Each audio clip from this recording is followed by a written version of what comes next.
नमस्कार। जब जब भारत की सनातन संस्कृति पर संकट के काले बादल छाए, जब जब आस्था के केंद्रों को ध्वस्त कर चेतना को कुचलने का प्रयास हुआ, तब तब इस पावन भूमि ने एक रक्षक को जन्म दिया।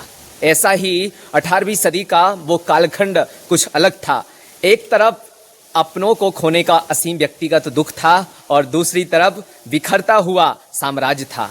ऐसे समय में मालवा की धरती से एक ऐसी दिव्य शक्ति का उदय हुआ जिसने तलवार और शास्त्र नहीं बल्कि शिव भक्ति और संगठन शक्ति को अपना सबसे बड़ा हथियार बनाया। वह नाम है पुण्य श्लोक मातोश्री अहिल्याबाई होलकर।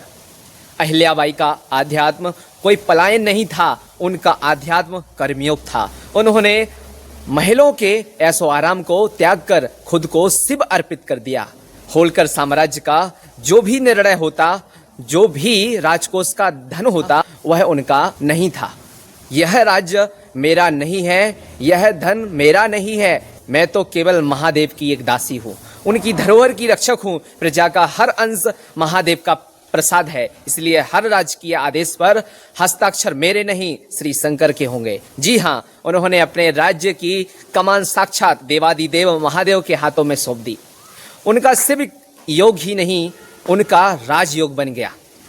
उनका शिव योग ही उनका राजयोग बन गया।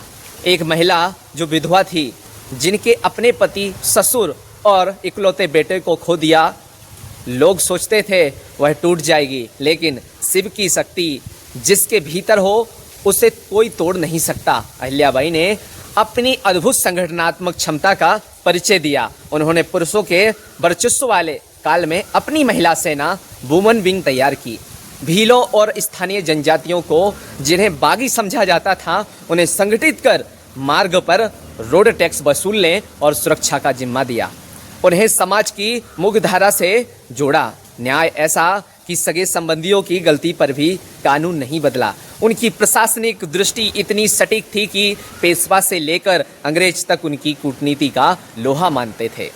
वह केवल पूजा पाठ में लीन रहने वाली रानी नहीं, बल्कि युद्ध के मैदान में सेना का नेतृत्व करने वाली कुशल सेनापति थी। भारतीय संस्कृति का पुनरुत्थान, सांस्कृतिक राष्ट्रवाद, अहिल्याबाई होलकर का सबसे बड़ा और युगांतकारी योगदान था। भारतीय संस्कृति का पुनरुद्धार। मुगलों और आक्रांताओं ने जिन मंदिरों को मटिया मेट कर दिया था, अहिल्याबाई ने उत्तर से दक्षिण और पूरब से पश्चिम पूरे भारत को एक सांस्कृतिक सूत्र में पिरो दिया।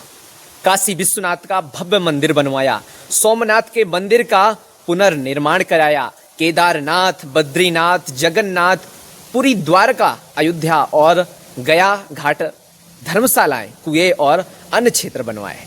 उन्होंने सीमाओं में बटे भारत को यह एहसास कराया कि राजनीतिक रूप से हम भले ही अलग अलग रियासतें में हों, लेकिन सांस्कृतिक और आध्यात्मिक रूप से हम सब एक हैं, सनातनी हैं। इतिहास गवाह है, साम्राज्य आते हैं और चले जाते हैं, राजा महाराजाओं के नाम धूल में मिल जाते हैं, लेकिन जो संस्कृति को जीवन देता है, संस्कृति उसे अमर कर देती है। अहिल्याबाई होलकर ने सत्ता का उपभोग भोग के लिए नहीं, बल्कि शिव सेवा और लोक कल्याण के लिए किया। वह एक शासक से ऊपर उठकर इस राष्ट्र की सांस्कृतिक माँ बन गई। आज सदियों बाद भी जब जब इस देश की रगों में बहने वाली सनातन संस्कृति और शिव तत्व की बात होगी, पुण्य श्लोक अहिल्याबाई होलकर का नाम गर्व से शीश झुका कर लिया जाएगा।